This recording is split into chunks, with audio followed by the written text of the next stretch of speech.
mendapatkan gelar sebagai seorang tenaga kesehatan masyarakat, beban sebagai orang yang mampu untuk menyampaikan sebuah gagasan dengan baik itu sudah tersematkan di pundak Anda. Jadi sebelum itu terjadi, silakan untuk berlatih gitu ya, menyampaikan pendapat gitu ya, menyampaikan opini Anda di berbagai kesempatan. Nah, salah satunya kesempatannya adalah di perkuliahan hari ini gitu. Jadi silakan untuk Anda bisa mengambil kesempatan ini untuk berlatih ya, untuk menyampaikan pendapatnya tentang apapun itu. Nah, sekarang saya mau minta coba untuk kalian untuk bisa meringkas secara singkat apa sih dari konsep komunitas itu sendiri yang kalian pahami gitu.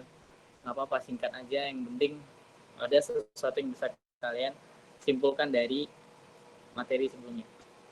Silakan, saya berikan kesempatan, dan saya akan selalu menghargai ya setiap orang yang menyampaikan pendapatnya dengan apresiasi nilai yang berbeda dengan teman-teman Anda yang eh,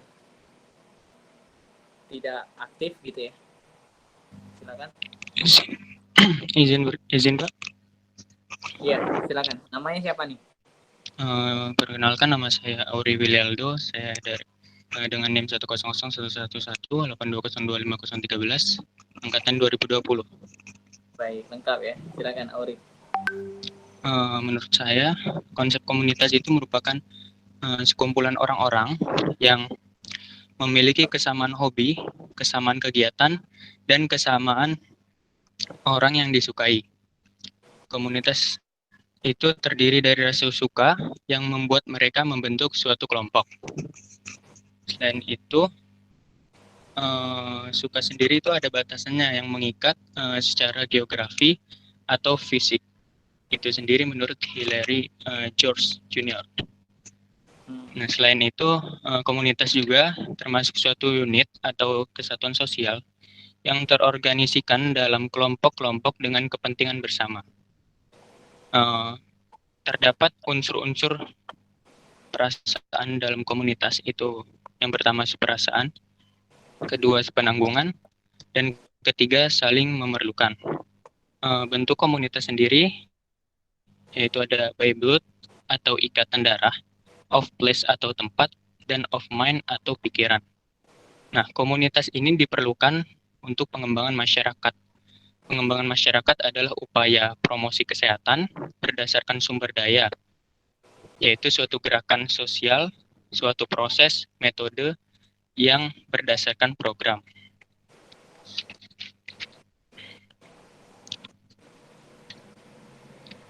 Adapun pendekatan dalam pengembangan masyarakat sendiri, yaitu perhatian warga, komunitas pada upaya-upaya perubahan, keberhasilan pengembangan masyarakat yang berkolerasi dengan derajat, dan disertai dengan isu.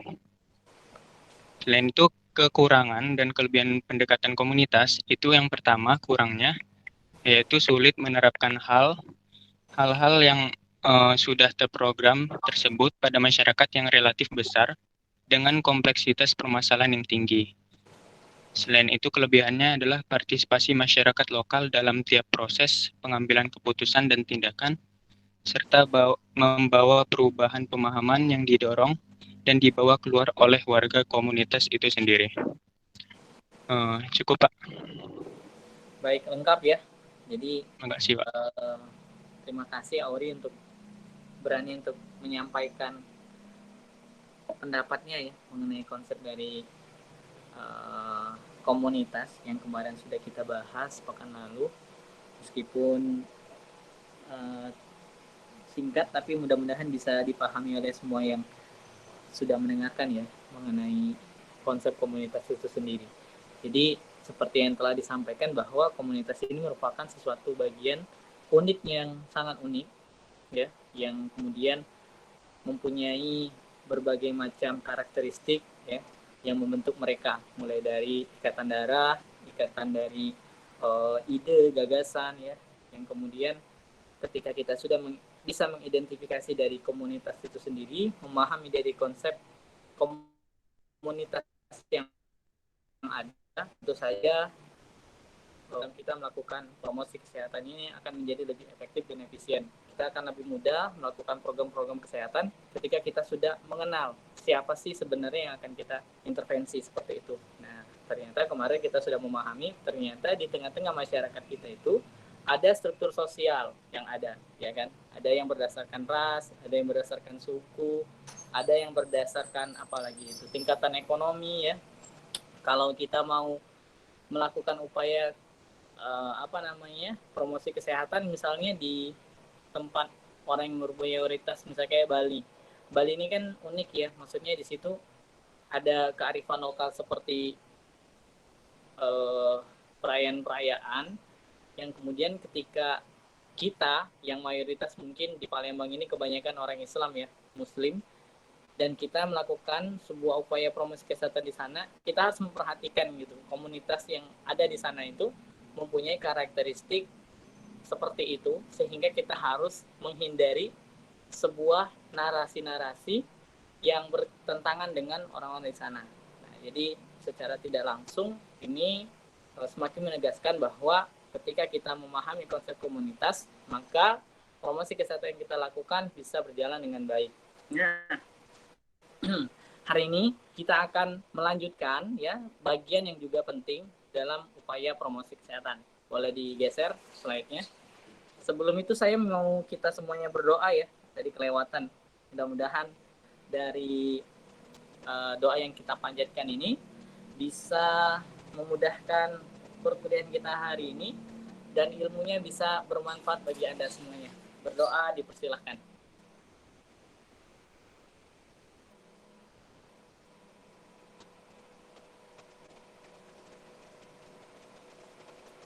Baik, berdoa selesai. Boleh digeser slide-nya. Kita akan mulai dengan perkataan dari Bapaknya Kesehatan Masyarakat ya.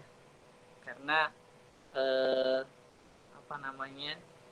bagian dari partisipasi masyarakat ini merupakan sesuatu yang melekat sangat erat dengan kesehatan masyarakat. Nah, jadi kalau kata Winslow gitu ya di tahun 1920 dia mengatakan bahwa public health itu adalah ilmu dan seni, science and art gitu ya. Meskipun perawat juga punya klaim yang sama ya. Tapi paling tidak ini yang kita menjadi dasar bagi kita bahwa ternyata kesehatan masyarakat itu merupakan unsur ilmu dan seni untuk mencegah penyakit, memperpanjang hidup, meningkatkan kesehatan melalui usaha-usaha pengorganisasian masyarakat untuk 1. Perbaikan sanitasi lingkungan, 2. Pemberantasan penyakit-penyakit menular, 3. Pendidikan untuk kebersihan sosok perorangan, 4. Pengorganisasian pelayanan-pelayanan medis dan perawatan untuk diagnosis dini dan pengobatan. Dan yang terakhir adalah pengembangan rekayasa sosial untuk menjamin setiap orang terpenuhi kebutuhan hidup yang layak dalam memelihara kesehatannya. Jadi Winslow ini ngomong gitu ya bahwa kesehatan masyarakat itu adalah perpaduan antara ilmu dan seni. Di mana sih sebenarnya perpaduannya? Jadi kesehatan itu ada teorinya sendiri ya. Dia adalah ilmu yang mana ketika kita memahami ilmu kesehatan ini gitu ya, kita akan bisa tahu gitu tentang bagaimana sebuah penyakit itu terjadi, sebab akibatnya, dan untuk mengkomunikasikannya itu ya tentang bahaya dari penyakit yang ada itu perlu adanya sebuah pendekatan-pendekatan. Nah, ini yang disebut dengan seni. Pendekatannya itu ya akan berbeda-beda gitu ya. Pendekatan agar masyarakat kita ini bisa hidup sehat itu sangat unik dan berbeda di berbagai macam wilayah gitu ya. Strategi yang dilakukan di Eropa itu belum tentu pas dilakukan di Sumatera Selatan misalnya atau di Indonesia secara umum gitu. Karena secara iklim berbeda, secara adat istiadat juga berbeda gitu ya. Makanya pendekatan yang dilakukan itu juga berbeda seperti itu. Jadi disinilah disebut dengan istilah seni tadi. Nah, ini yang harus kita pahami bahwa salah satu strategi dari promosi kesehatan gitu ya adalah dengan melibatkan masyarakat dalam melakukan program-program kesehatan ini? Karena boleh digeser slide-nya, gitu ya. Nah, tadi Winslow tadi ngomong kan bahwa kesehatan masyarakat itu salah satunya adalah melekat dengan istilah pengorganisasian masyarakat. Artinya ada partisipasi masyarakat yang hendak kita bangun supaya nantinya berujung kepada derajat kesehatan masyarakat yang paripurna. Bayangkan misalnya ya, kalau saya sering sampaikan ke mahasiswa itu, kalau seandainya Indonesia ini itu kesehatannya itu bagus dari kesehatan masyarakatnya. Misalnya gizinya baik gitu ya, anaknya nggak ada yang stunting deh misalnya. Stuntingnya di bawah 20% misalnya. Kan standar WHO itu kan 20% ya kalau stunting itu. Nah, misalnya katakanlah Indonesia hanya 5% misalnya untuk stunting. Artinya anak-anak itu secara kebutuhan gizi itu sangat baik. Sehingga otaknya itu jadi lebih bagus perkembangannya, sehingga nanti ketika mereka diajarkan sesuatu akan terjadi percepatan dalam pemahaman. Nah, kalau anak-anak kita ini unggul gitu ya, kemudian lingkungannya juga memungkinkan ya, lingkungannya itu sehat, nggak ada asap rokok misalnya, penyakit menular seperti COVID ini nggak ada misalnya, penyakit tidak menular seperti jantung dan lain-lain itu nggak ada. Saya pikir Indonesia ini akan menjadi pemimpin bagi peradaban gitu.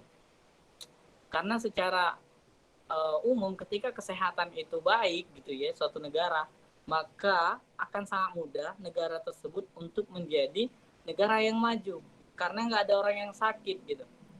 Nggak ada orang yang sakit gitu ya. Jadi fokus kita adalah fokus untuk kemajuan teknologi, nggak lagi ngurusin masalah-masalah kesehatan kayak gitu. Jadi bayangkan kalau sana ini terjadi. Jadi inilah peran kita sebagai seorang tenaga kesehatan masyarakat untuk menciptakan cita-cita kita bersama tersebut dengan melakukan apa ya, promosi kesehatan tadi. Nah, salah satu strateginya adalah untuk melibatkan masyarakat, menimbulkan partisipasi mereka dalam setiap program kesehatan.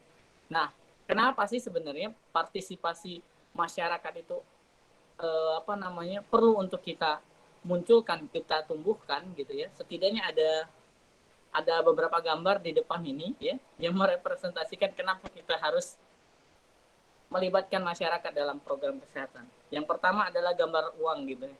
Ada yang bisa menjelaskan nggak sih kenapa gitu ya ada gambar uang di sini? Silakan, mungkin ada yang mau berpendapat.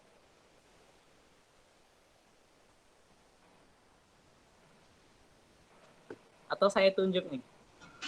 Izin, Pak. Oh, silakan. Gini Pak. Ya, Dwi duluan, Dwi. Dwi Yunita. Karena iya Pak, Dwi Yunita. Itu uang, yang pertama itu uang karena dalam biaya pengobatan itu sangat mahal. Jadi lebih baik mencegah dahulu daripada mengobati. Baik, bagus ya jawabannya. Kalau masalah uang biasanya perempuan memang sensitif ini. Nggak ya, bercanda ya. Tapi kenyataan sih. Jadi ya baik ya. Jadi kenapa sih kita butuh partisipasi masyarakat? Yang pertama karena sumber daya uang kita itu sedikit. Kita nggak ada printer uang ya. Kalau ada printer uang juga akan mempengaruhi inflasi gitu ya. Jadi yang pertama tentu saja kita punya keterbatasan uang. Nah, uang yang dimiliki oleh negara ini itu akan habis kalau kita hanya fokus untuk mengurusi hal-hal yang berkaitan dengan kesembuhan. Misalnya kita habiskan anggaran kita misalnya untuk orang-orang yang penyakit tidak menular, itu mahal-mahal ya. Kayak orang sakit ginjal itu sekali untuk cuci darah berapa gitu ya. Bayangkan kalau di satu provinsi seperti Sumatera Selatan ini ada misalnya 1.000 orang yang akan cuci darah. Wah, itu berapa miliar tuh yang keluar dari APBD. Nah, jadi perlu kita ketahui bahwa uang itu ada batasnya. Sehingga kalau kita tidak memunculkan partisipasi masyarakat, maka kita tidak akan bisa mewujudkan derajat kesehatan masyarakat kita tadi. Yang pertama adalah keterbatasan uang. Yang kedua itu ada gambar nakes. Kenapa sih ada gambar nakes di situ? Boleh ada yang menyampaikan? Mau berpendapat maksudnya? Silakan. Izin Pak. Ya, silakan. Amiratul ya. Iya Pak. Kenapa itu gambarnya nakes? Karena eh, perbandingan jumlah tenaga kesehatan di Indonesia dengan jumlah masyarakat di Indonesia itu lebih sedikit nakesnya daripada jumlah masyarakat ya Pak. Baik, betul sekali nih, sangat tepat ya, bahwa jumlah masyarakat kita dengan jumlah nakes yang ada itu sangat jauh sekali perbandingannya. Harusnya idealnya berapa nih? Satu dokter berapa masyarakat harusnya? Kalau nggak salah itu 100 banding 1 kalau nggak salah, atau lebih kecil dari situ gitu ya. Biasanya kalau kota dengan desa biasanya berbeda.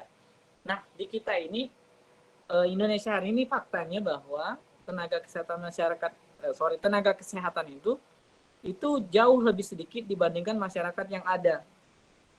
Sehingga kalau terjadi pandemi hari ini, contoh seperti hari ini tuh gelagapan banget gitu kita. Ya kan? Coba Anda lihat deh, waktu pertama kali pandemi muncul gitu ya.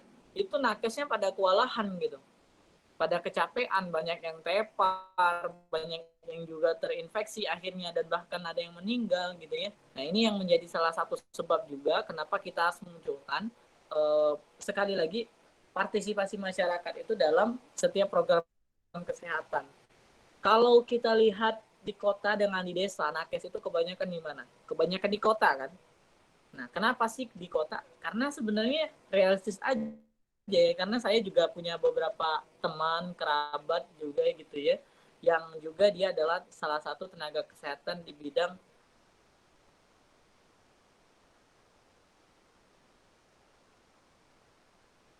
pertama, yaitu tadi ya, perbedaan teknologi kota dengan desa itu sangat jauh sekali berbeda. Di kota itu mudah sekali kita dengan internet itu mudah banget gitu kita dapatkan. Tapi kalau di desa, nah ini contoh aja nih, kita lagi meeting kayak gini, ini ada aja nih yang diantara kalian yang lagi di desa tuh gangguan internet misalnya ya. Nah itu kalau anak milenial sekarang ya, apalagi generasi Z, sangat tergantung sekali dengan internet. Jadi apa ya istilahnya itu udah nggak betah gitu ya, nggak bisa bersosial media atau mengakses internet. Akhirnya mereka memilih untuk berada di kota. Selain itu, di kota juga itu lebih mudah untuk mengakses informasi ya yang dari internet, kemudian juga pusat-pusat hiburan juga dekat seperti bioskop, mungkin ada juga misalnya wisata dan lain-lain gitu ya. Ini yang menyebabkan tenaga kesehatan lebih banyak numpuk di kota. Selain itu, fasilitas-fasilitas pelayanan kesehatan di kota jauh lebih lengkap dibandingkan di desa. Coba Anda sekarang bayangkan gitu ya, kalau orang di desa sudah penyakitnya sudah parah, itu harus ke kota dulu kan. Nah, nakes yang ada di kota itu ya enak gitu dia bisa bekerja kalau seandainya fasilitas dia itu lengkap gitu, alat perangnya punya. Nah, kalau di daerah ya udah wassalam, kita punya ilmunya, kita nggak ada alatnya sama aja gitu. Jadi mereka lebih banyak memilih di kota. Nah, ini yang salah satu kritik juga nih sebenarnya untuk anak-anak tenaga kesehatan khususnya gitu ya, bahwa memang ini menjadi sesuatu yang sangat dilematis, karena juga kalau di kota biasanya pendapatan tenaga kesehatan ini jauh lebih tinggi dibandingkan dengan nakes-nakes yang ada di daerah gitu, kecuali dia jadi PNS ya. Kalau untuk sektor-sektor lain, tenaga kesehatan ini sepertinya memang belum dihargai seperti yang diharapkan kayak gitu. Jadi ini menjadi salah satu faktor yang juga untuk kita ketahui kenapa kita perlu banget untuk melibatkan masyarakat dalam setiap kegiatan kita. Karena nakesnya itu sedikit sekali. Tahu sendiri kan kalau kuliah kesehatan berapa dana yang dikeluarkan. Apalagi kalau dokter, ya kan. Saya kemarin kaget banget gitu, ada teman yang sharing ke saya gitu ya. Untuk sekarang di Unsri saja gitu ya. Untuk biaya apa ya kemarin itu namanya, biaya sumbangan itu udah nyentuh angka 200 juta gitu. Udah dapat mobil Avanza gitu ya untuk satu orang gitu ya.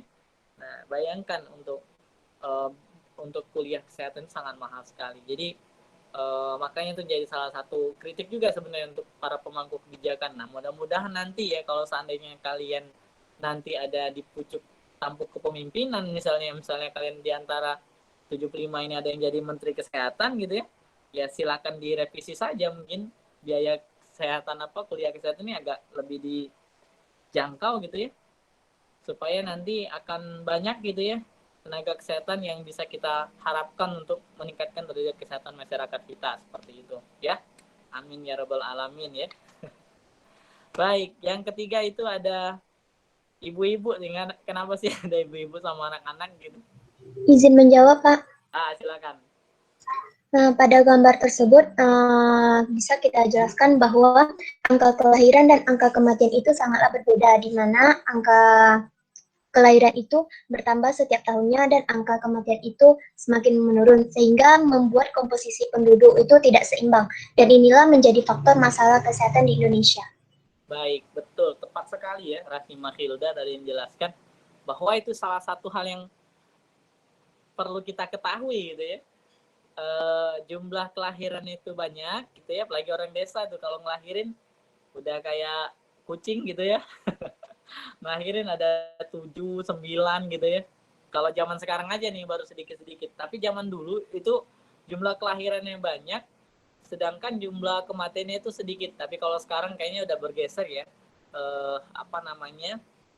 Jumlah kematian sekarang itu juga cenderung cukup naik dengan adanya pandemi dan juga kemajuan era teknologi hari ini seperti itu. Selanjutnya ada gambar virus-virus. Ini kenapa sih ada gambar-gambar virus? Ada yang bisa menjelaskan? Izin menjawab lagi, Pak. Selain Rahima dulu deh. Yang lain ada nggak? Ya, kalau nggak ada silakan Rahima. Pada gambar tersebut bisa dijelaskan bahwa itu merupakan penyakit menular, di mana di Indonesia ini sangat banyak sekali penyakit menular seperti TBC, dan apalagi saat ini adalah pandemi COVID-19, dan di mana itu virus itu mudah menyebar sehingga menjadi faktor masalah kesehatan. Ya, betul. Jadi masalah penyakit menular ini nggak bisa diselesaikan oleh pemerintah saja gitu ya. Karena setiap tahun gitu, ini adalah fakta yang harus kita ketahui juga ya, bahwa virus itu dia bermutasi setiap saat gitu. Dia akan berubah seiring berjalannya waktu. Pandemi itu hanya menunggu waktu saja gitu ya. Ini adalah fakta yang harus kita ketahui. Jadi misalnya mungkin 20 tahun lagi ada lagi misalnya virus yang lebih mematikan lagi misalnya, naudzubillah misalnya ya. Karena cuaca yang ada kemudian juga berubah sangat ekstrim itu juga mempengaruhi perkembangan penyakit gitu.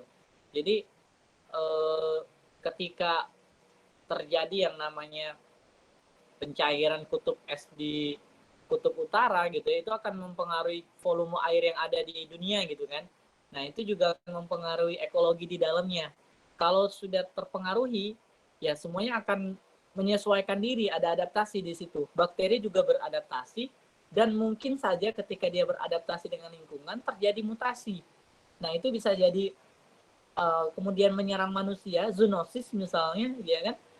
Dia menyerang hewan, ternyata dari hewan menyebar ke manusia, maka itu bisa jadi terjadi sesuatu yang lain lagi di masa yang akan datang.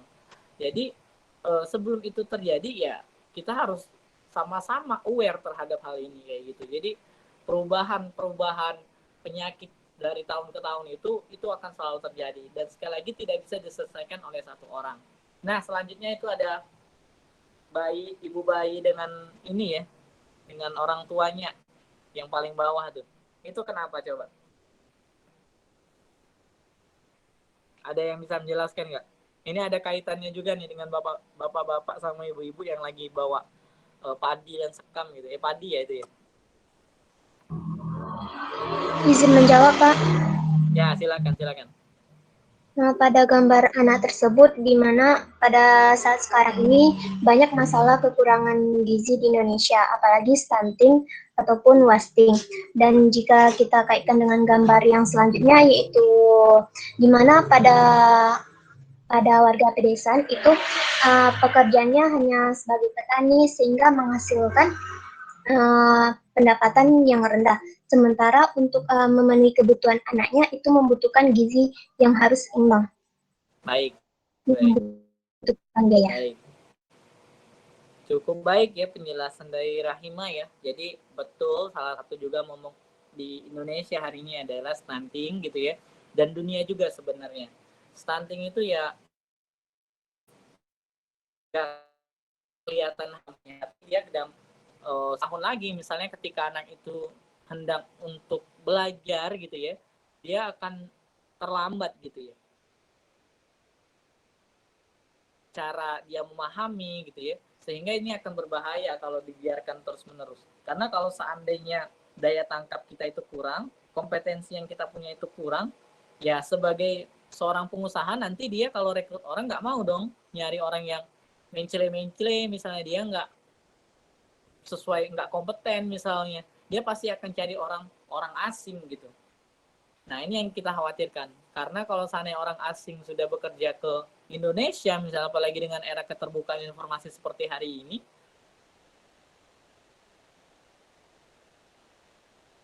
ketika ekonomi terjadi disparitas, ya akan terjadi gangguan politik tentu saja.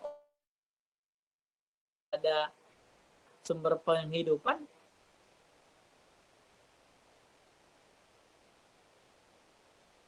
ya kriminal jurnal. Sangat erat sekali kaitannya sebuah tindakan kriminal dengan pendapatan gitu.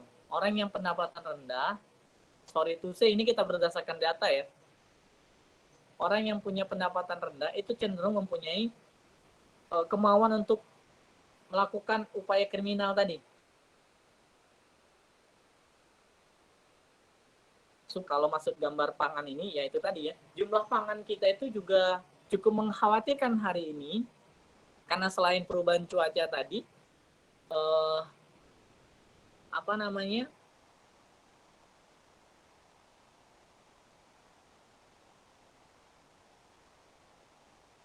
macam petani gitu ya, bahkan ada universitas tersendiri gitu ya, Institut Pertanian Bogor gitu ya, udah dibuat gitu ya, institutnya sendiri pertanian, tapi masalah kita ya masalah pangan tetap ada gitu. Ya gimana para mahasiswa yang lahir dari pertanian ini nggak ada yang mau jadi petani gitu, karena dianggap mungkin kurang bergengsi gitu ya, udah kuliah ke Bogor gitu ya, pulang-pulang bertani sawah gitu ya.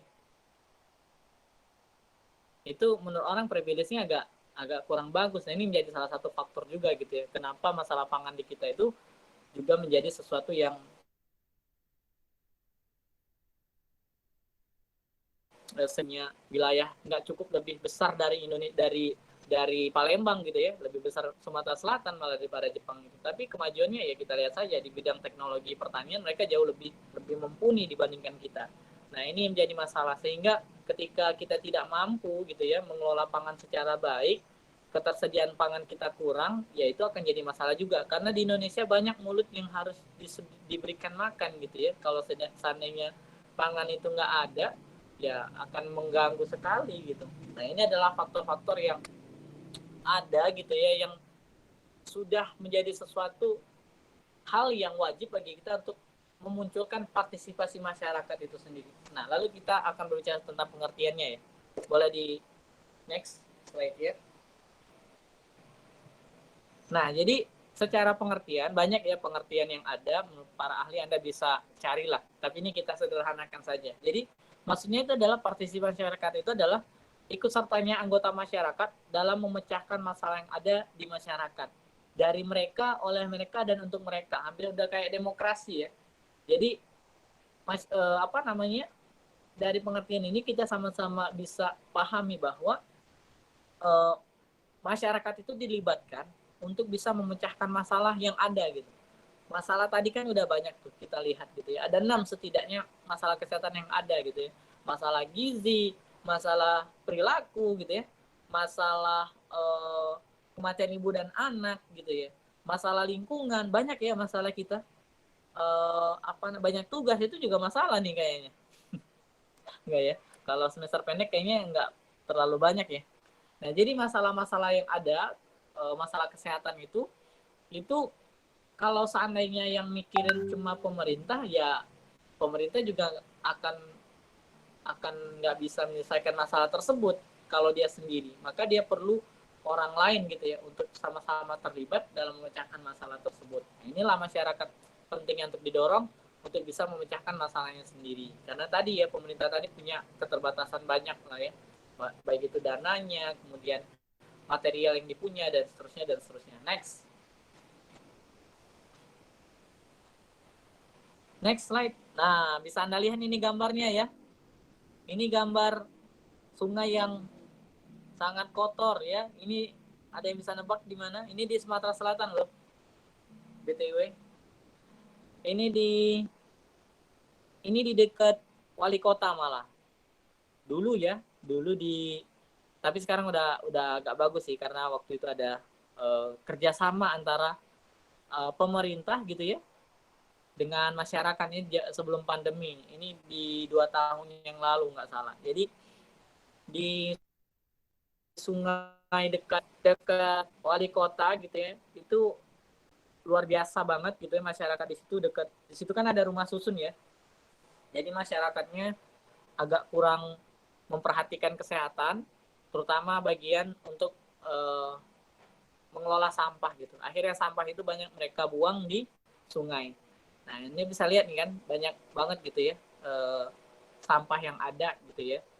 Padahal sungai ini sumber air minum kita juga nih yang dikelola ya, meskipun seperti itu dikelola, tapi paling tidak inilah gambaran masyarakat kita ketika berbicara tentang sampah. Nah, ini kira-kira kalau dibersihkan oleh pemerintah sendiri bakalan bersih nggak? Enggak ya. Ya bakalan ada terus gitu. Makanya masyarakatnya harus dilibatkan gitu. Ternyata capek loh bersihkan ini gitu. Ini butuh dana yang nggak sedikit untuk normalisasi kali yang ada di dekat wali kota situ. Jadi Anda dengan terlibatnya Anda di sini, ya Anda akan tahu betapa susahnya gitu dan banyak dana yang dikeluarkan. Nah, paling tidak ini akan menjadi suatu metode pembelajaran bagi masyarakat agar mereka paham bahwa ya ini banyak dana yang dikeluarkan dan ini juga capek kalau kita bersihkan sendiri seperti itu. Next. Nah, ini juga gitu ya, tempat sampahnya yang, waduh ini udah sumber penyakit, udah banyak banget nih. Ada tikus di situ ya, ada kecoa, pembawa penyakit semua gitu ya. Ke lingkungan kita kalau nggak ada tindakan untuk atau menunggu pemerintah gitu ya, ya udah wassalam semuanya bakalan jadi penyakit kayak gitu. Next. Nah, ini juga gitu ya, boleh di next lagi.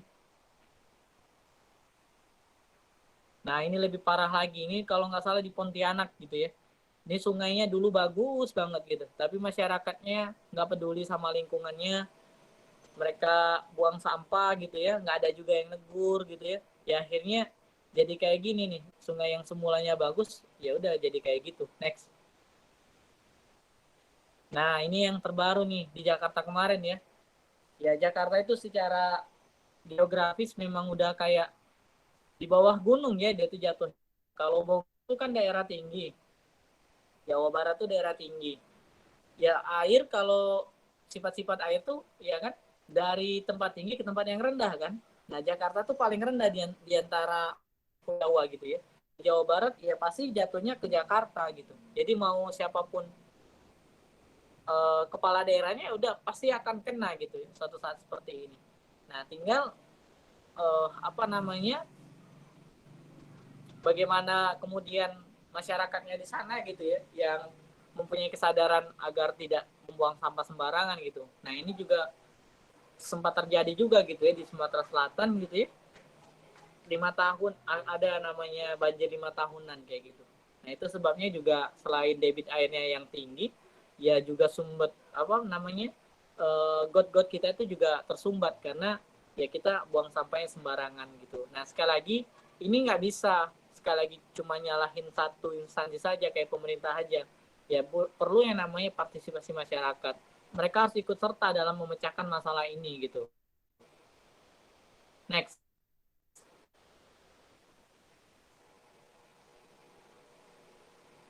Ya, nah jadi masyarakat itu ya ada kontribusi gitu ya dalam partisipasi masyarakat itu. Ada 4 lah ya yang paling tidak kontribusi dari masyarakat itu. Yang pertama ya tenaga gitu ya atau orangnya gitu. Jadi SDM-nya yang pertama gitu ya. Jadi dalam partisipasi masyarakat itu sumber daya masyarakat ataupun tenaga yang dipunyai oleh masyarakat itu sendiri itu merupakan kontribusi yang nyata gitu. Ya kalau nggak punya uang ya paling tidak kamu nyumbang tenaga lah kata orang gitu ya. Kalau mau bersihin got misalnya, ya kalau kita nggak punya pacul, ya paling nggak kita bisa ngangkutin sampah yang ada gitu. Kemudian money gitu ya. Ya kalau punya uang kelebihan ya silakan gitu. Kalau nggak punya ya nggak apa-apa gitu ya. Karena ongkos dari menyelesaikan masalah kesehatan itu nggak sedikit. Jadi kalau hanya ditanggung satu orang, ya nggak bakalan ketutup. Makanya mungkin ada inisiatif untuk bisa urunan gitu ya, untuk bisa normalisasi got misalnya, atau normalisasi sungai gitu ya, itu bisa secara bersama-sama. Tinggal nanti metodenya akan kita bahas nanti di kuliah-kuliah kita berikutnya. Kemudian material ya, material tadi kayak pacul misalnya kalian siapkan, atau mungkin ada ember, ada sekop ya, yang kira-kira bisa menjadi sesuatu yang bisa berguna dalam menyelesaikan masalah kesehatan. Nah, yang terakhir itu main, ide gitu ya. Nah, ini mungkin melekat kepada setiap akademisi gitu ya. Ada dituntut memberikan ide-ide terbaik supaya masalah kesehatan ini bisa selesai. Nah, bagaimana cara munculkan ide itu? Ya Anda sendiri yang tahu jawabannya gitu ya. Lain zaman, lain pula cara berpikirnya, lain pula cara menyelesaikan masalahnya gitu ya. Nah, kalau di beberapa sejarah yang ada gitu ya, kayak di Indonesia sendiri, untuk merebut kemerdekaan itu kalau kita mikirkan kalau mau memerdekakan Indonesia saat itu hanya bergantung kepada Muhammad Hatta atau Soekarno, kita nggak bakal merdeka. Kita perlu perlu anak-anak muda yang nekat ya, yang berani gitu ya, untuk menyatakan kemerdekaan Indonesia. Akhirnya ya udah merdeka Indonesia kayak gitu. Jadi hikmahnya apa gitu? Hikmahnya adalah yaitu tadi ya, lain zaman, lain pula cara menyelesaikan masalahnya. Yang tahu ya pemuda itu sendiri gitu. Ini nanti Anda yang mudah-mudahan bisa menjadi salah satu problem solver gitu ya dalam masalah kesehatan kita hadapi hari ini. Mungkin COVID hari ini bisa diselesaikan oleh ide Anda gitu ya, yang tidak sempat terpikir mungkin oleh orang-orang yang lagi duduk di tampuk kepemimpinan seperti itu. Next. Nah, ini juga bentuk salah satu partisipasi ya, bisa Anda lihat. 4M tadi ada semua di sini. Money-nya aja nih nggak kelihatan. Kalau dari aspek ya ini orang semua gitu ya, nggak ada itu di Anda bisa lihat gitu ya, itu ada orang yang lagi kerja gitu ya. Kemudian material yang dipakai ada pacul di situ ya, ada sekop gitu ya. Kemudian ide ya itu ada juga tuh, pasti ada yang mengkomandoi itu. Kenapa kita harus memprioritaskan got, mungkin ya supaya nggak banjir gitu. Next.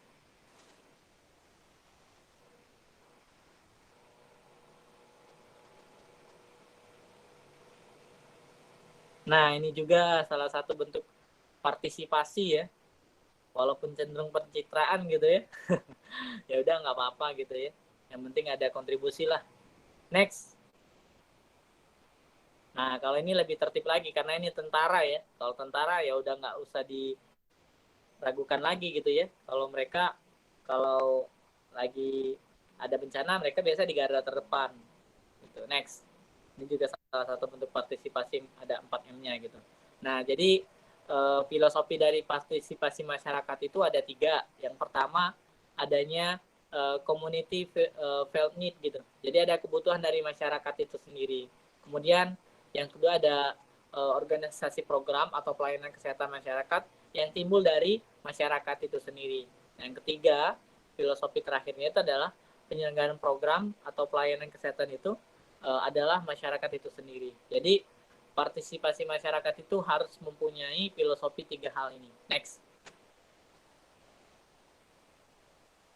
Metodenya ini ada 2 gitu ya, yang kita kenal agar masyarakat itu berpartisipasi. Yang pertama ada enforcement participation, yang kedua partisipasi dengan persuasi dan edukasi.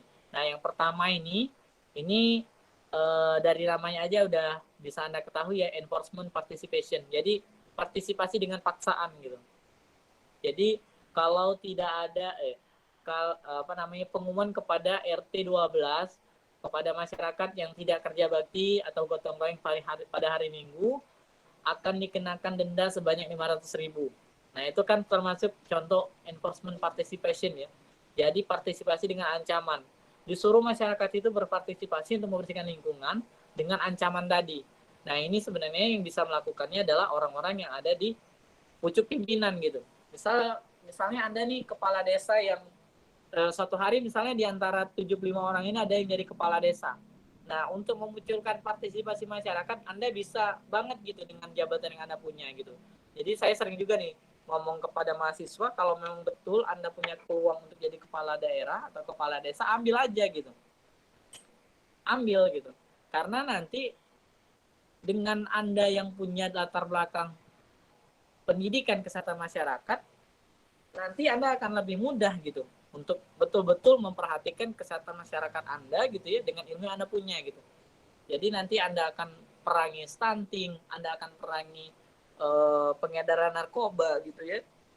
Karena itu akan bermasalah semua nih pada kesehatan masyarakat gitu ya. Jadi mudah-mudahan saya selalu berharap setiap mahasiswa yang saya ajar nanti akan jadi orang penting semua nih di daerahnya masing-masing. Karena saya punya harapan besar kepada Anda. Kalau kita berharap sekarang dengan orang yang ada di pucuk pimpinan, ya Anda bisa lihat sendirilah bagaimana dunia ini bekerja. Makanya nggak ada harapan yang paling besar kalau bukan kepada para penerus bangsa ini, yaitu kalian gitu ya. Nah, jadi metodenya itu ada dua tadi. Yang pertama enforcement ya, tadi bisa dipahami secara singkat.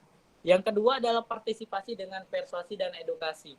Jadi untuk memunculkan partisipasi masyarakat ini mungkin karena kita bukan orang yang ada di pucuk pimpinan, bukan kepala desa, bukan kepala RT misalnya, bukan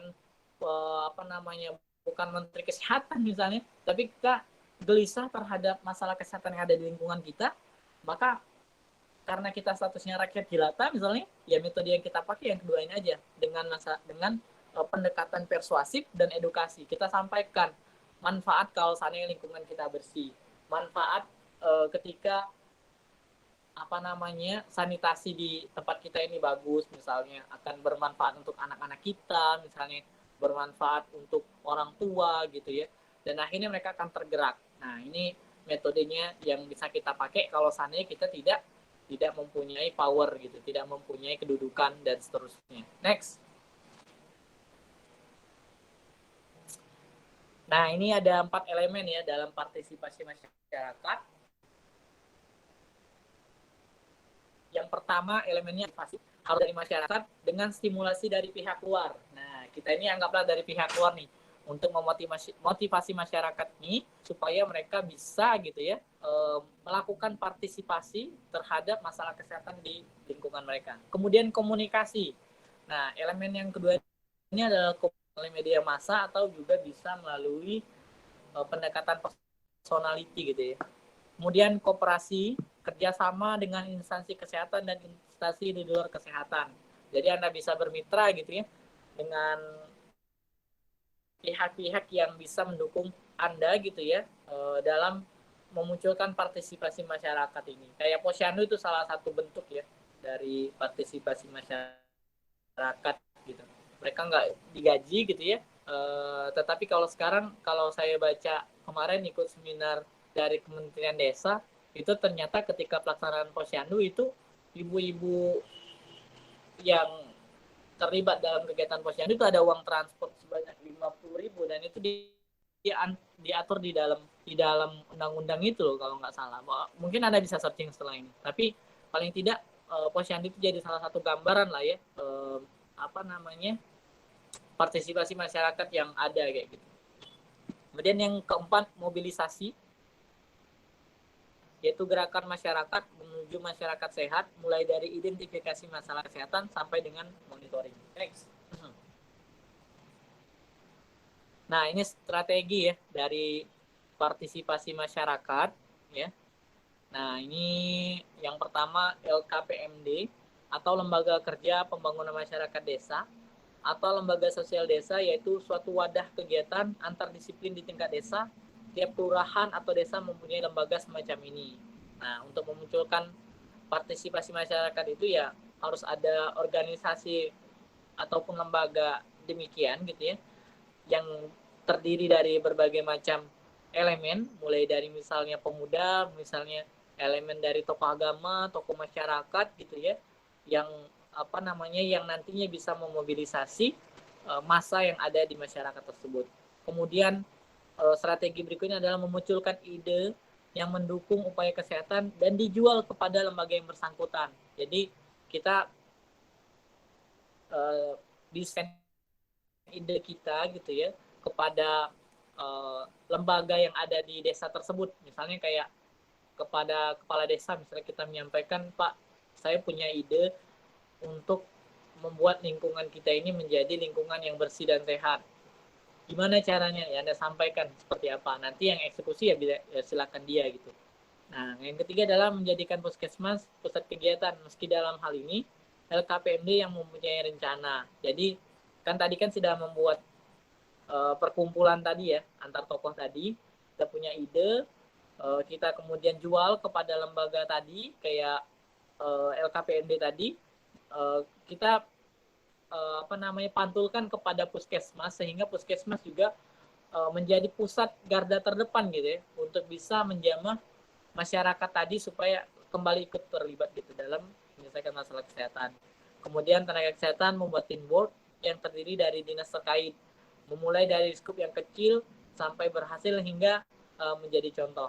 Mungkin itu saja ya poin-poin penting dari partisipasi masyarakat yang kita bahas hari ini secara singkat ya, karena pada inti poinnya ini dalam perkuliahan ini saya ingin memberikan pemahaman kepada Anda bahwa sekali lagi bahwa masalah kesehatan yang ada ini itu nggak bisa kita mengandalkan satu orang saja atau satu instansi saja. Butuh kebersamaan gitu ya untuk bisa menyelesaikan masalah ini. Sama kayak COVID hari ini. Kita mau dimanapun gitu ya, COVID ini nggak bakalan selesai dengan cara penyelesaian penyelesaian strategi pemerintah yang ya cukup mengecewakan sebenarnya. Karena saya lihat nggak ada progres sama sekali dari penyelesaian masalah COVID ini, dan yang menjadi korban ya kita kayak tenaga kesehatan gitu.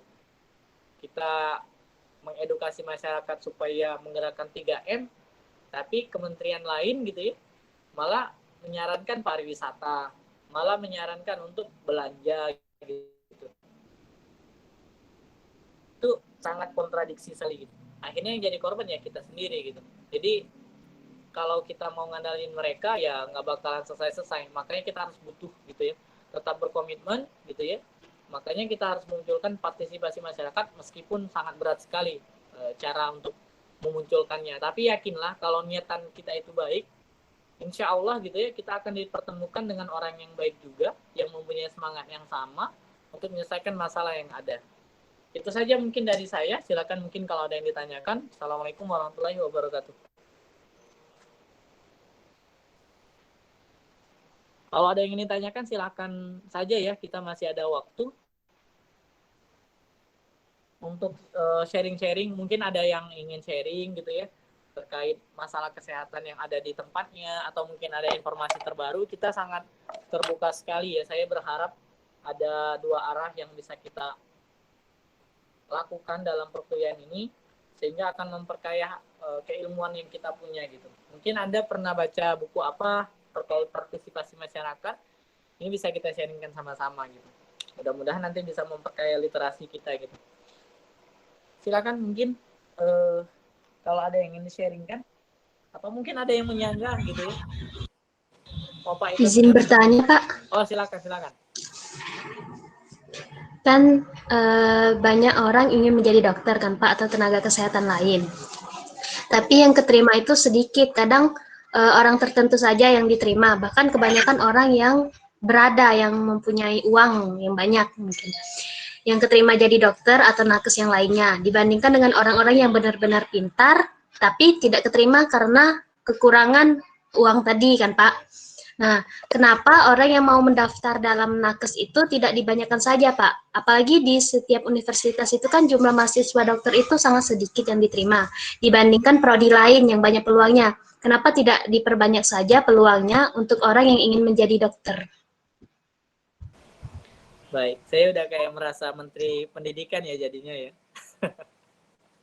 Saya nggak apa-apa, ini juga misteri yang saya tanyakan juga nih. Pertanyaan Dwi ini juga pertanyaan yang ada di benak saya gitu ya.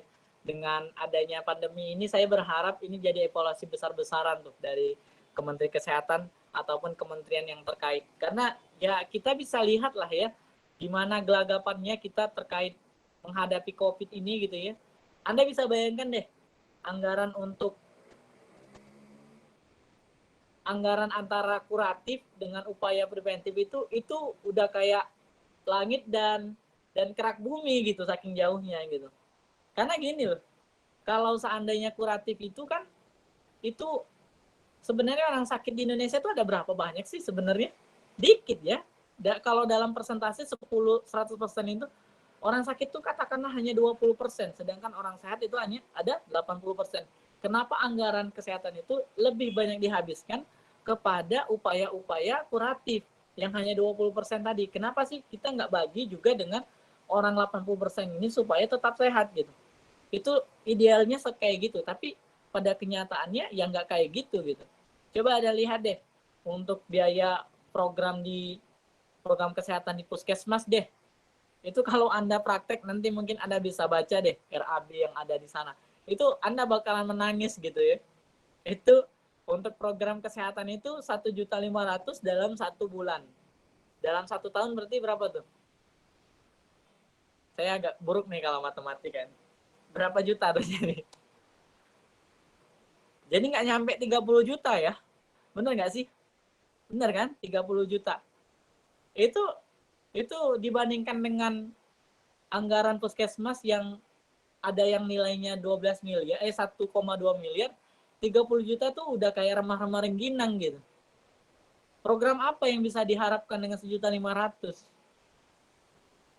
Nggak ada gitu. Nah itu secara anggaran kesehatan saja sudah memang memperjelas bahwa nggak ada keseriusan sama sekali terhadap ini gitu. Ini saya juga sedikit mencurahkan pemikiran saya yang selama ini agak membingungkan dengan kondisi kita yang terus membiarkan kondisi seperti ini terjadi gitu. Jadi kayak tadi contohnya kayak pendidikan kedokteran, dia memang misalnya nggak mampu nih secara pemikiran gitu, kemampuan menganalisis itu nggak ada, tapi karena dia punya uang gitu ya, akhirnya dia lulus gitu ya. Ini banyak sekali terjadi di instansi pendidikan di tingkat manapun ini terjadi gitu. Dan ini sebenarnya sekali lagi ya itulah tadi, memang mental korupsi kita ini memang udah sangat menjalar sekali gitu ya. Dan kita berharap ini tidak terjadi lagi di zaman-zaman yang akan datang gitu. Dan nggak bisa kita sekali lagi harapkan orang-orang yang ada di atas kita gitu ya. Ya kita tetap berpikiran baik lah dengan orang yang di atas itu. Tapi ya kenyataannya seperti yang kita lihat hari ini, pelemahan terhadap KPK ini sangat nyata di depan Anda gitu ya. Bahkan mahasiswa pun nggak berani buat kritik gitu ya, karena nanti takut dimasukkan ke dalam penjara dan lain-lain. Ya udah, kita dibuat secara sistem ya udah kayak gini gitu. Maka kita perlu yang namanya istilahnya itu merubah hal itu dari diri kita sendiri gitu. Sekali lagi istilahnya itu,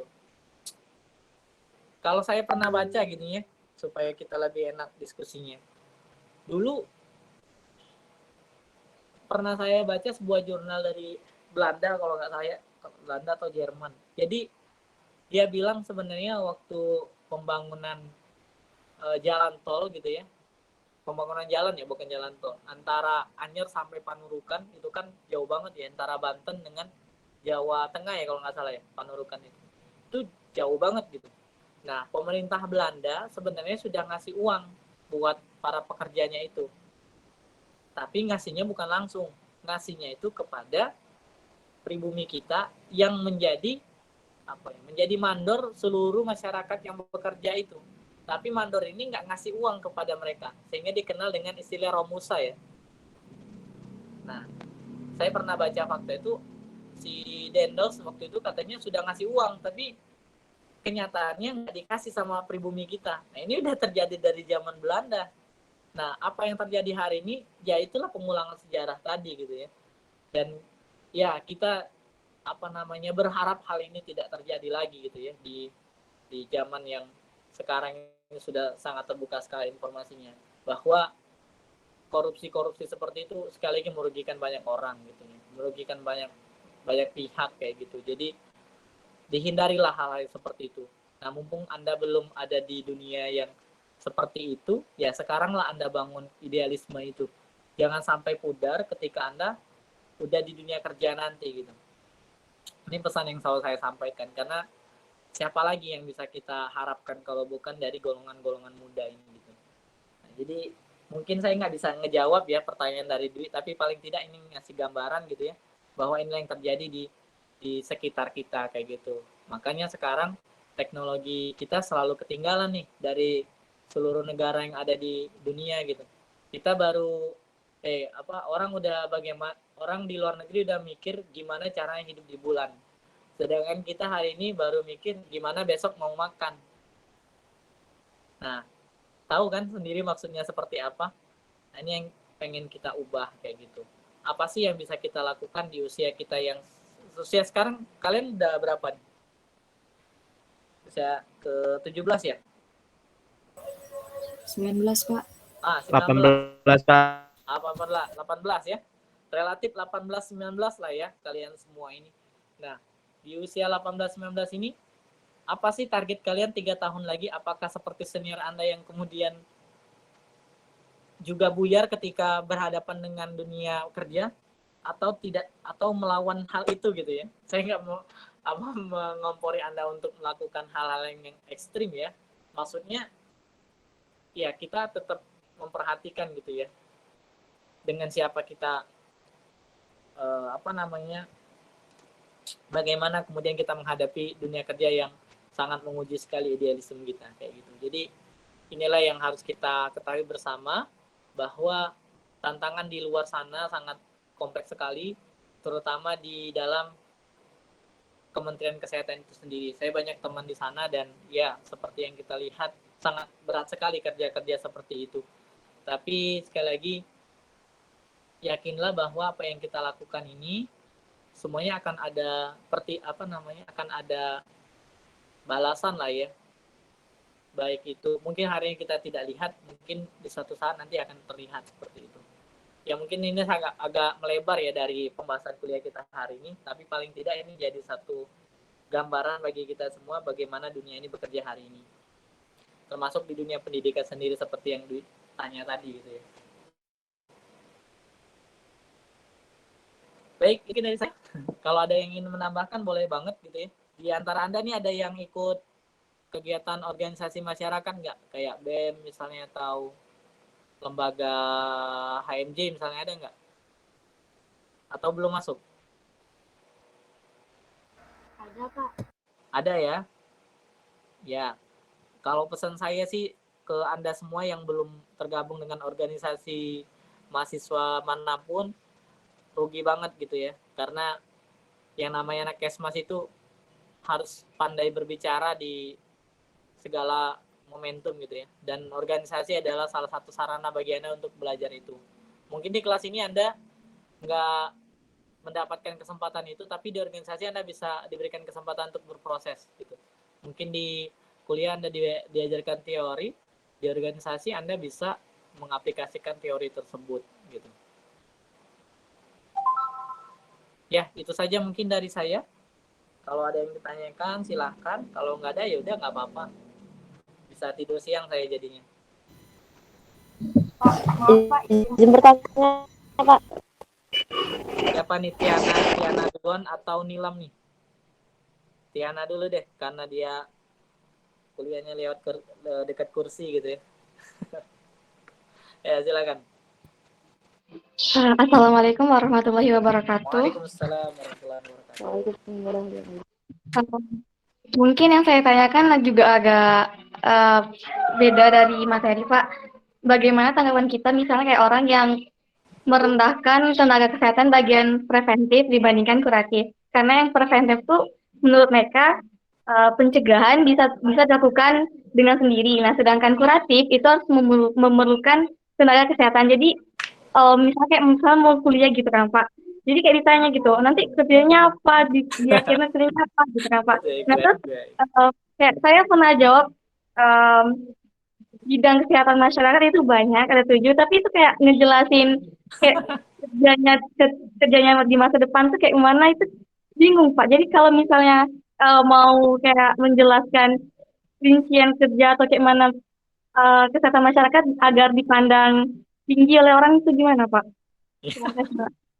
Baik, baik. Ya pertanyaannya eh, sering banget dilontarkan ke anak-anak kesmas ya. Ini kalau lulus jadi apa gitu. Kalau perawat ya udah jelas ya.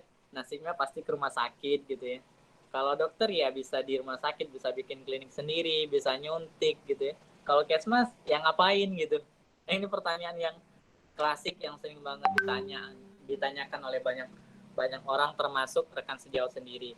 Jadi mungkin kalau kita bilang gitu ya, ada yang lebih baik nggak ada sebenarnya, nggak ada yang lebih tinggi, nggak ada yang lebih rendah, karena semuanya punya fungsinya masing-masing kayak gitu. Kalau kita lihat dari filosofi dari aliran ilmu kesehatan sendiri, itu kan kalau Anda baca di bukunya Prof. Supijo gitu ya, tentang promosi kesehatan, itu kan dikisahkan dua manusia gitu ya, dewa atau manusia gitu ya. Ini karena pakai filosofi Yunani gitu ya. Untuk dokter itu kan diidentikan dengan dewa Aesculapius kalau nggak salah. Kalau kalau dia tuh memandang bahwa kesehatan itu ya mengobati gitu. Tapi kemudian ada satu perempuan yang kemudian jadi istrinya, namanya Hygieia. Dia itu nantinya akan melahirkan aliran ilmu seperti kita, kesehatan masyarakat gitu ya, perawat gitu ya, bidan gitu ya, yang sifatnya itu mencegah dan membantu gitu. Nah, dibilang lebih tinggi kedokteran, di satu sisi iya, tapi di satu sisi yang lain, ya kita juga bisa dikatakan lebih tinggi dari organisasi daripada profesi yang lain. Tapi kalau dipandang secara umum, ya nggak ada yang lebih tinggi, nggak ada yang lebih rendah dalam segala profesi apapun, karena pasti akan membutuhkan satu dengan yang lainnya. Nah, berbicara mengenai aspek kerja sebenarnya ya luas banget gitu ya. Kesehatan masyarakat ini, saya waktu ngelanjutin kuliah waktu itu, saya ketemu teman, dia itu seorang apoteker ya. Dia ngambil S2 kesehatan masyarakat, mengambil promosi kesehatan juga. Nah, jadi saat dia kuliah, dia sangat excited ya, ternyata ilmu kesehatan masyarakat itu luas banget gitu ya, kayak kita masuk ke dalam lautan gitu, kayak nggak ada dasarnya gitu, karena luas sekali yang kita kita lihat gitu, dari dunia kerja kita ada gitu, di di gizi kita ada gitu, dan lain-lain ada gitu. Jadi sangat luas sekali ilmu kesehatan masyarakat ini. Kalau mau dijelaskan kepada orang ya udah nggak bakalan ngerti juga. Mereka perlu kuliah 2 SKS dulu nih baru ngerti esensi dari ilmu kesehatan masyarakat gitu ya.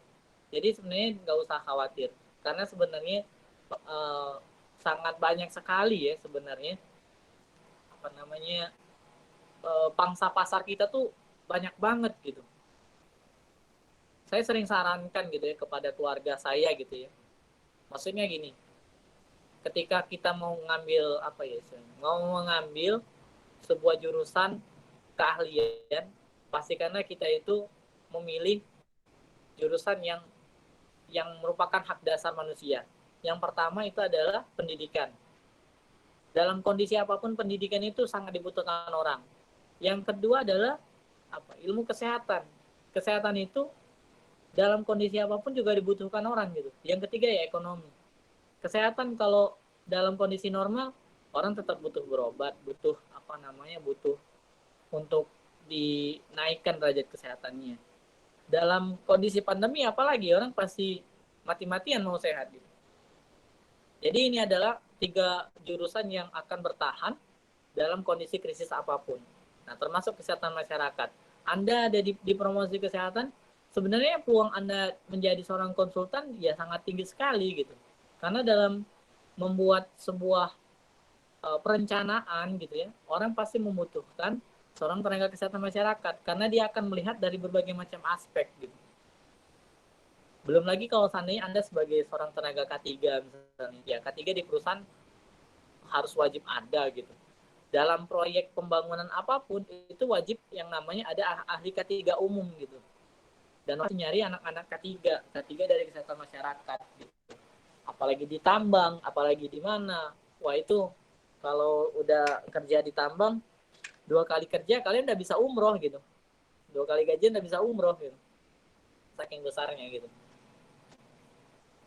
Jadi sebenarnya nggak perlu khawatir dengan anggapan-anggapan orang lain terhadap ilmu kesehatan masyarakat ini. Memang privilege dokter itu paling tinggi di Indonesia. Nomor 1 kalau nggak salah. Kedua itu kalau nggak salah kemarin saya sempat dikirim oleh salah satu dosen yang dekat dengan saya juga ya.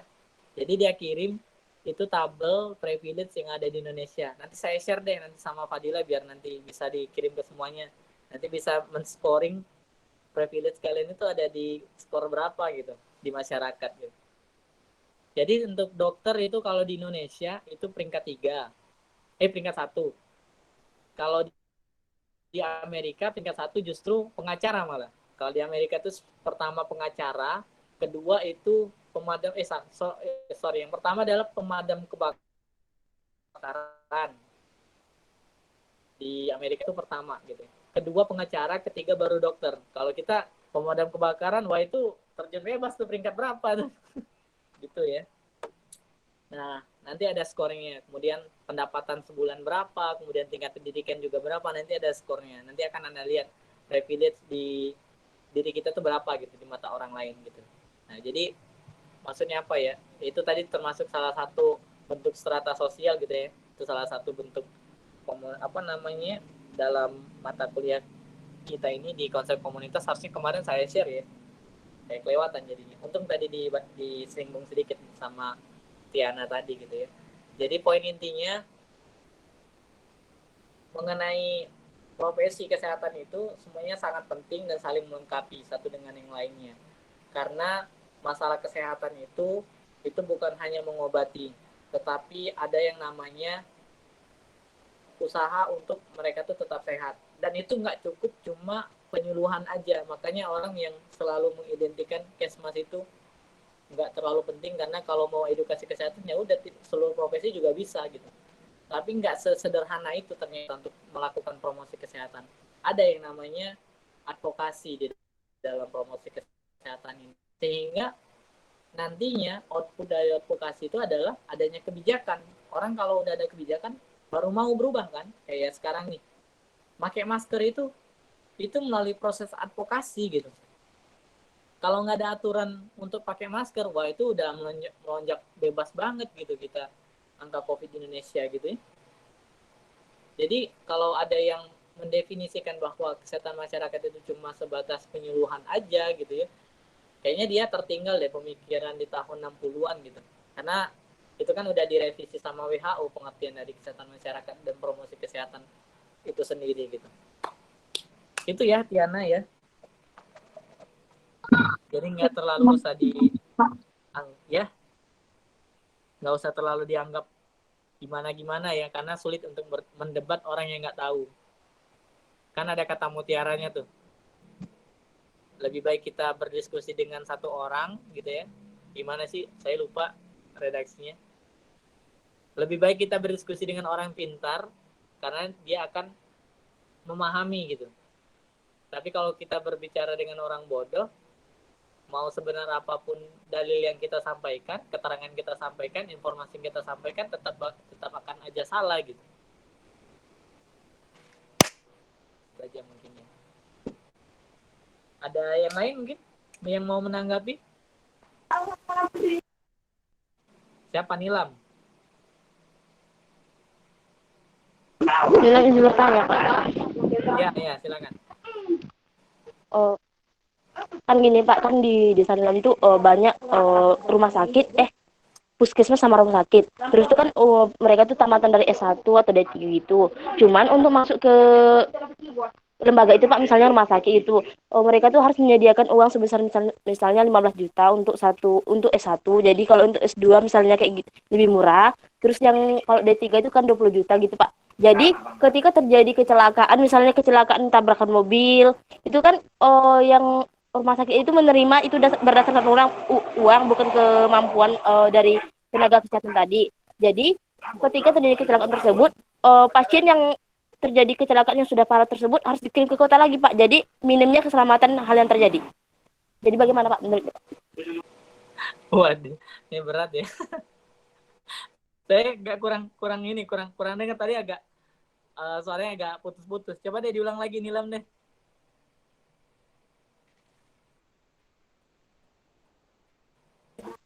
Kan gini Pak, adanya banyaknya tamatan dari D3, S1, S2 yang ada di desa ini Pak. Jadi untuk melamar pekerjaan di rumah sakit atau puskesmas, lembaga rumah sakit tersebut harus memiliki peraturan bahwa ketika untuk masuk ke lembaga tersebut harus menyediakan uang, misalnya S1 15 juta, terus D3 20 juta, terus kalau S2 lebih murah lagi sebesar misalnya 10 juta. Jadi ketika terjadi kecelakaan, itu kan penerima pekerjaannya itu berdasarkan uang, bukan berdasarkan kepintaran atau keahlian gitu. Jadi ketika terjadi kecelakaan tabrakan mobil, pasien tersebut harus dikirim ke kota lagi Pak. Jadi minimnya keselamatan bagi pasien tersebut. Bagaimana Pak? Jadi maksudnya itu kita mau lamar kerja di situ, kita harus menyediakan uang sedemikian rupa berdasarkan tingkatan pendidikan kita, begitu? Iya Pak. Ah, baik. Nah, ini dilematis juga ya sekarang kita di kondisi hari ini mau masuk kerja ya harus punya uang sekian dulu gitu ya. Baru bisa keterima kerja gitu ya. Baru bisa masuk ke rumah sakit ini kalau kita nyetorkan uang seperti yang mereka inginkan kayak gitu. Nah, ini salah satu hal yang membuat kualitas pelayanan kesehatan kita itu juga akan menjadi suatu masalah karena begini, ketika proses rekrutmen saja sudah seperti itu, ya jangan diharapkan akan adanya pelayanan kesehatan yang baik. Si tenaga kesehatan yang sudah diambil uangnya tadi, dia akan memandang setiap pasien yang dia layani itu bukan melayani manusia lagi dia. Dia seperti melihat uang gitu. Kalau kira-kira seandainya menurut dia nggak worth it, nggak menghasilkan uang, dia akan tidak melayani dengan baik gitu. Ya itulah, kalau seandainya rumah sakit atau instansi tertentu secara rekrutmennya seperti itu, ya nggak asal lagi diharapkan gitu. Akan terjadinya optimalisasi pelayanan, sama kayak instansi polisi lah. Untuk jadi polisi harus menyediakan uang 300 juta. Ya udah, nanti dia kalau udah jadi polisi bakalan jadi polisi yang Anda tahu sendiri kayak gimana. Atau seorang politisi deh, dia mau jadi kepala daerah, dia beli suara masyarakatnya di situ 200.000 per kepala orang gitu. Ya nanti kalau dia jadi, dia bakal ngambilin uang juga. Nah, inilah hipokritnya masyarakat kita. Di satu sisi dia mengharapkan keadilan, di satu sisi dia mengharapkan optimalnya pelayanan dan lain-lain. Tapi secara keterlibatan mereka nggak mau gitu. Dengan dengan baik gitu. Misalnya kayak rekrutmen tadi, misalnya dengan sungguh-sungguh misalnya. Dengan tes yang transparan gitu. Ya akhirnya pelayanannya akan bagus gitu. Pelayanannya akan berkualitas dan masyarakatnya juga akan terbantu gitu. Nah, ini yang terjadi di kondisi kita hari ini gitu. Dan itu seluruh instansi sudah hampir terjadi hal yang demikian. Makanya kalau seandainya kita menerima tawaran seperti itu, cepat tinggalkan saja tempat itu. Nggak usah kalian mengharapkan lebih dari instansi seperti itu. Lebih baik Anda berpikir untuk menciptakan satu peluang yang baru gitu, daripada Anda hidup dalam bayangan seperti itu. Kita kalau udah nerima uang panas kayak gitu ya, itu pasti akan ada aja akibatnya. Bisa aja misalnya sulit jodoh, kalau yang ini ya, sulit jodoh, bisa aja mungkin kalau dia nikah, misalnya nikahnya nanti rumah tangganya berantakan, atau mungkin kalau seandainya nggak berantakan, anaknya nanti sakit-sakitan, atau kalau anaknya nggak sakit-sakitan ya nanti rumahnya kebakaran. Uang panas itu akan keluar dengan caranya yang membuat orang itu menjadi naas nasibnya. Jadi pastikan teman-teman semuanya adik-adik gitu ya. Nah, jadi ngomong adik-adik nih jadi. Pastikan ya nanti kalau Anda nanti bekerja, pastikan uang yang Anda terima itu ya uang yang betul-betul hak Anda gitu. Dimanapun nanti Anda bekerja. Karena kalau seandainya Anda nerima sesuatu yang bukan hak Anda, itu akan keluar dengan sendirinya dengan cara yang menyedihkan. Nah, jangan sampai kita seperti itu. Banyak contoh yang ada di Indonesia gitu ya. Ini kalau kita lihat di kayak sinetron Azab itu, ya itu benar-benar terjadi gitu. Anda bisa lihatlah beberapa contoh di YouTube mungkin atau di Instagram. Anda kan nggak bisa jauh dari situ ya. Anda bisa lihatlah, maksudnya nasib orang-orang yang selalu memakan hak orang lain. Gitu. Kalau di dunia dia nggak dibalas ya nanti di akhirat dia pasti dibalas gitu. Kita hidup ini harus lurus-lurus aja gitu, sesuai dengan apa yang kita punya. Terutama kita sebagai tenaga kesehatan masyarakat. Kita ini adalah garda terdepan supaya masyarakat ini bisa hidup sehat, bisa hidup yang lebih optimal. Anda punya andil yang besar kalau seandainya Indonesia ini maju. Status derajat kesehatan masyarakat kita baik, misalnya gizi masyarakat kita tercukupi dengan edukasi yang Anda punya, siang malam Anda lakukan edukasi kepada masyarakat sehingga mereka berubah hidupnya. Karena merubah perilaku itu nggak cukup sehari gitu, nggak cukup semalam aja, nggak cukup hanya pertemuan satu kali 20 menit, satu kali 1 jam misalnya.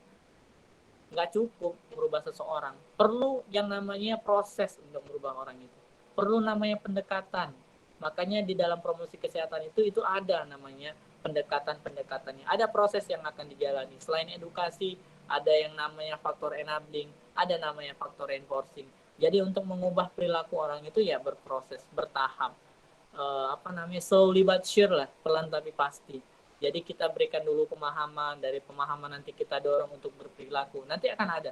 Jadi kalau nanti Anda mendalami promosi kesehatan, nanti akan ketahuan lah bagaimana cara mengubah perilaku orang lain itu. Nanti kita akan belajar lebih dalam di sana. Kalau seandainya Anda memutuskan menjadi seorang promotor kesehatan, mengambil nanti jurusan promosi kesehatan. Nanti kita bisa sharing banyak di situ. Sekalian ini ya, sekalian promosi promkes ya jadinya. Jadi kira-kira seperti itu ya. Jadi jangan takut, namanya rezeki itu pasti akan ada lah ya. Setiap orang itu lahir dengan membawa rezekinya masing-masing. Ditangkap ya maksudnya Nilam ya. Baik, Pak. Makasih, Pak. Baik. Ya, diskusinya cukup menarik ya. Sampai nggak terasa 2 jam 30 menit kita berada di kelas ini. Mudah-mudahan apa yang saya sampaikan ini bisa bermanfaat, bisa menambah hasanah keilmuan kalian, menambah literasi pengetahuan kalian, dan mudah-mudahan saya berharap apa yang saya sampaikan ini bisa Anda pahami dan bermanfaat di suatu hari nanti, karena itu amal jariah saya ya. Ya, itu saja mungkin dari saya. Mohon maaf kalau ada kesalahan. Dan hampir lupa saya menyampaikan bahwa saya berharap saya minta Anda untuk meresum ya dari materi hari ini. Itu nggak usah panjang-panjang, cukup apa yang Anda pahami aja gitu. Saya akan lebih menghargai Anda bagaimana merumuskan pikiran Anda dalam satu tulisan. Jadi maksudnya nggak perlu copy paste dari internet bahwa partisipasi masyarakat menurut ini, menurut itu, nggak usah. Cukup menurut apa yang Anda pahami dari hari ini gitu. Jadi nanti silakan Anda tulis di Word gitu ya, silakan Anda kirim nanti di Fadilah ya. Nanti Fadilah ekstrak dalam satu folder dengan nama dan NPM-nya ya. Jadi nanti saya akan tahu siapa saja yang mengumpulkan atau tidak. Nanti kan ada poin untuk semuanya ya. Karena saya nggak nyiapin ini hari ini, kuis. Saya kelupaan. Jadi kita bikin resume aja. Baik, itu saja mungkin dari saya. Banyak hilafnya, banyak salahnya. Kepada Allah saya mohon ampun. Assalamualaikum warahmatullahi wabarakatuh. Waalaikumsalam warahmatullahi wabarakatuh. Terima kasih materinya, Pak. Terima kasih, Pak. Terima kasih, Pak. Ya, jadi aktifkan Terima kasih atas informasinya, Pak. aktifkan videonya dulu, kita foto dulu ya. Oke. Pak Dila silakan diambil ya gambarnya ya. Pakai kodenya ya. Jadi biar teman-temannya bisa ganteng dan cantik maksimal gitu.